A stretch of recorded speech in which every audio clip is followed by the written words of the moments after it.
Welcome back. You're watching It's Your Feel Good Breakfast Show. It is a Friday, and I hope you are feeling it with us this morning. We're getting into some movie news. You can see who's very, very excited. JP Sebastian's here. We talk about a movie called The Brutalist. Yes. There we have it, Adrian Brody. I love Adrian Brody. You were loving the statuesque shape of the man's face. I'm happy to see him again. I haven't seen him in a long while. Yeah, he's this kind of person who takes huge gaps and pauses. In fact, by the way, a little bit of trivia. I think it was like the poor guy and the poor girl were in a relationship at one point, and just the way he was preparing for a role put so much strain on the relationship. Oh, really? So that's how insane the guy is about the seriousness of his work. Yeah. And obviously it bleeds through in year two. But hey, before I overspeak on that, just a quick one. He was in the movie called The Pianist. That's right, and that's the one that which won is the a Oscar phenomenal movie. Yes. Okay. So he's really a go-to guy for like, hey, do you feel like an Oscar, Ewan? Just rope him, you're going to grab at least two. And so I'll show you a bit of a scene first, because you must have heard so much about this by now, I hope, at least the public. It's 10 nominations that it's got for the Oscars this year. Well, if you haven't, JP's here. That's my job.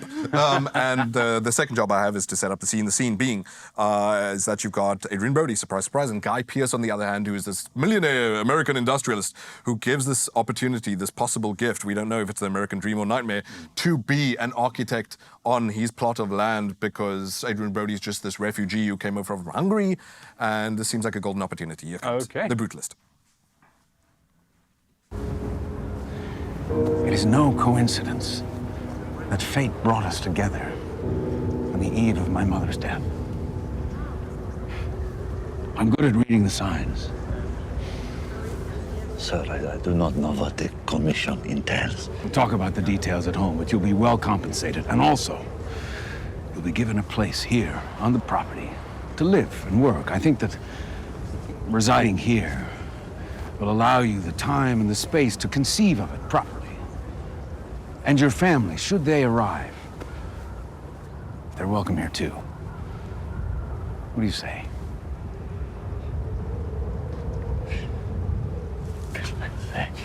I would like to draw something and present it to you. You'd like to win the commission. All right, you can do that. It's cold. Let's return inside. Come on.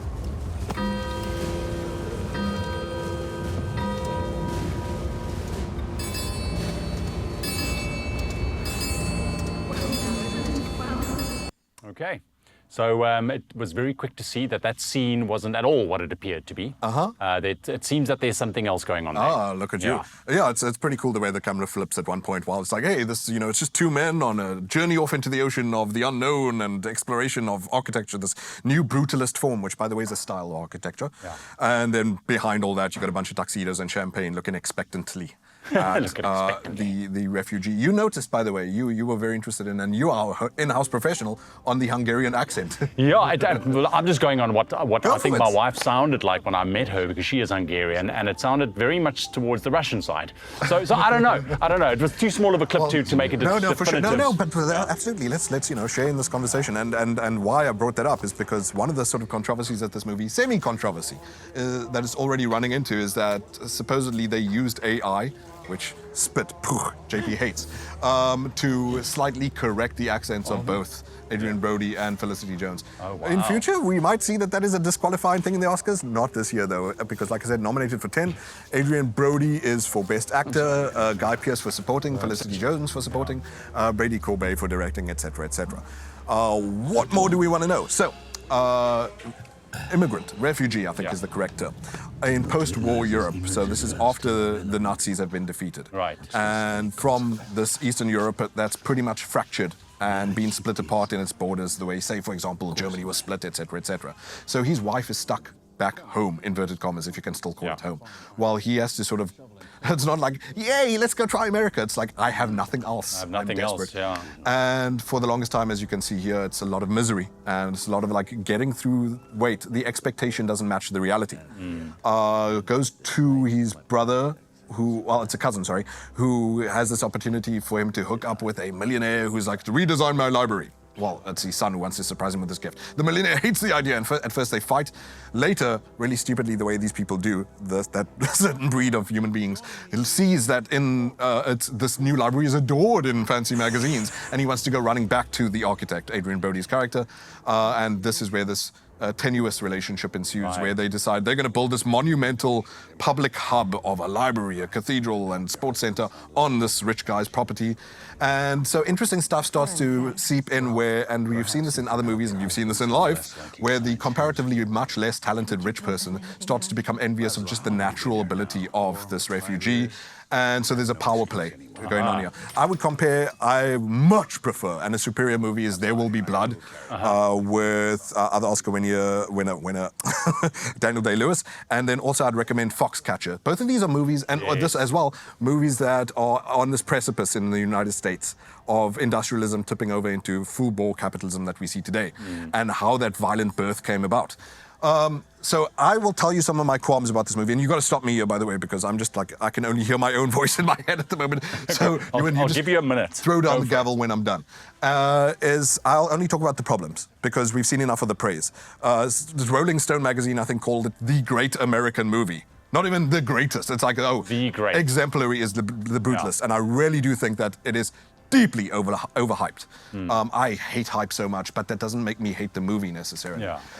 One of the main problems is you've got Adrian Brody, and I think that's such an attractor for a creative person. You know that you're in line for an Oscar. You know that, and so the story can suffer in those certain ways.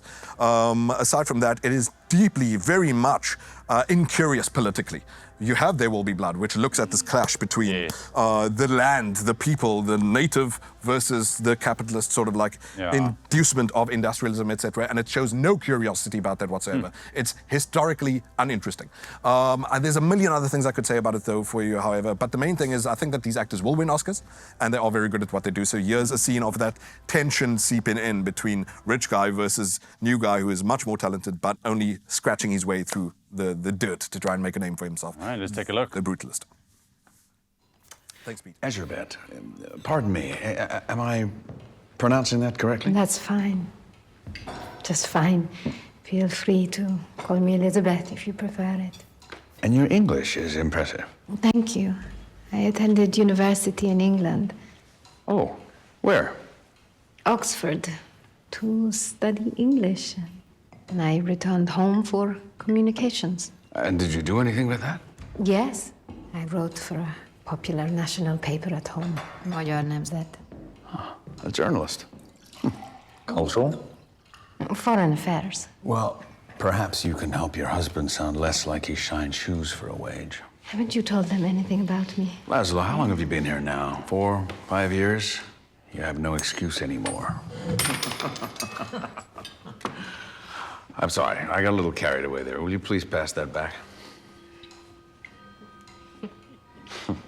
Wow. Okay, so The Brutalist, I think we've said quite a lot around. We don't want to spoil anything. As much as we can. As much as we can. It's out today, but the most important factor is the popcorns that you're going to give it. For sure. And like I said, I'm a lone voice in the darkness here, against the grain, appropriately, I suppose, as far as architecture goes, because everyone else loves it, but for me, I could only give it a 7 out of 10. Yeah. Hey, that's JP's score. Obviously, that means a 12 to other human beings. Yeah, it's a good score, but I love the acting. I love the actors, and I am a big fan of Adrian Brody. We both also just said poor Guy Pearce, who has been so overlooked by this industry. He's such a great actor, and you get to see him today. The Brutalist. 10 nominations. Thank you very much, JP. The Brutalist. Go check it out.